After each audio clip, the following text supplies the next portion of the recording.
ಜಯ ಧನ್ವಂತರಿ ಜಯ ಆಯುರ್ವೇದ. ಇವತ್ತು ನಾನು ನಿಮಗೆ ಕೊಗ್ಗಿ ಗಿಡ ಅಂದ್ರೆ ಸಂಸ್ಕೃತದಲ್ಲಿ ಇದನ್ನು ಶರಪುಂಕ ಅಂತ ಹೇಳಿ ಕರೀತಾರೆ. ಇನ್ನೊಂದು ಇದರ ಹೆಸರು ಪ್ಲೀಹ ಶತ್ರು. ಅಂದ್ರೆ ಇದು ಸ್ಪ್ಲೀನಿನ ಶತ್ರು ಆಗಿದೆ. ಕೆಲವೊಬ್ಬರಿಗೆ ಸ್ಪ್ಲೀನೋಮೆಗಾಲಿ, ಹೆಪ್ಟೋಮೆಗಾಲಿ, ಸ್ಪ್ಲೀನ್ ಎನ್ಲಾರ್ಜ್ಡ್ ಇಂಥ ಸಮಸ್ಯೆಗಳನ್ನು ನಾಶ ಮಾಡುವಂಥ ಗುಣ ಈ ಸೊಪ್ಪಿಗೆ ಇದೆ. ಆ ಕಾರಣಕ್ಕೆ ಇದಕ್ಕೆ ಪ್ಲೀಹ ಶತ್ರು ಅಂತ ಹೇಳ್ತಾರೆ.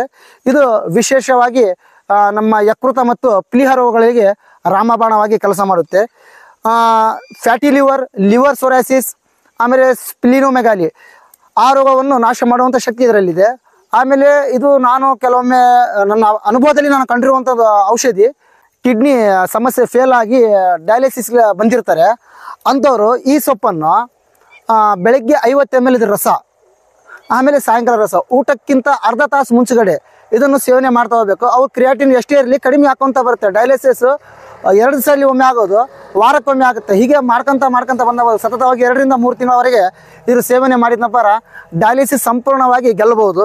ಆಮೇಲೆ ಲಿವರ್ ಸೊರಾಸಿಸ್, ಆಮೇಲೆ ಸ್ಪ್ಲೀನೋಮೆಗಾಲಿ, ಇದಕ್ಕೆ ಲಿವರ್ ಸೊರಾಸಿಸ್ಗೆ ಏನು ಮಾಡ್ಬೇಕಂದ್ರೆ ಈ ಸೊಪ್ಪಿನ ಚೂರ್ಣವನ್ನು ಜೇನುತುಪ್ಪದಲ್ಲಿ ಕೊಡಬೇಕಂದ್ರೆ ಲಿವರ್ ಸೊರಾಸಿಸ್ ಅಂದ್ರೆ ಹೊಟ್ಟೆಯಲ್ಲಿ ನೀರು ತುಂಬಿರುತ್ತೆ. ಅದನ್ನು ಆಯುರ್ವೇದ ಭಾಷೆಯಲ್ಲಿ ಜಲೋದರ ಅಂತ ಹೇಳ್ತೀವಿ. ಅದನ್ನ ಹೊಟ್ಟೆ ಭಾಳ ದೊಡ್ಡದಾಗುತ್ತೆ, ಹೊಟ್ಟೆಯಲ್ಲಿ ತುಂಬ ನೀರಿರುತ್ತೆ.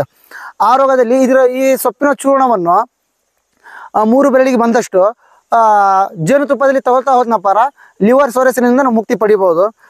ಹಾಗೂ ನಾನು ಈ ವನಸ್ಪತಿ ಒಂದು ವೈಶಿಷ್ಟ್ಯತೆ ಏನಪ್ಪ ಅಂದ್ರೆ ಈ ಸೊಪ್ಪನ್ನು ನೀವು ಕೀಳಿದಾಗ, ಇದರ ಎಲೆಯನ್ನು ಕೀಳಿದಾಗ ಇದು ಇಂಗ್ಲಿಷ್ ವಿ ಆಕಾರದವಾಗಿ ಕಾಣುತ್ತೆ. ಜಗತ್ತಿನಲ್ಲಿ ಇದು ಒಂದೇ ಸೊಪ್ಪು ಇರೋದು.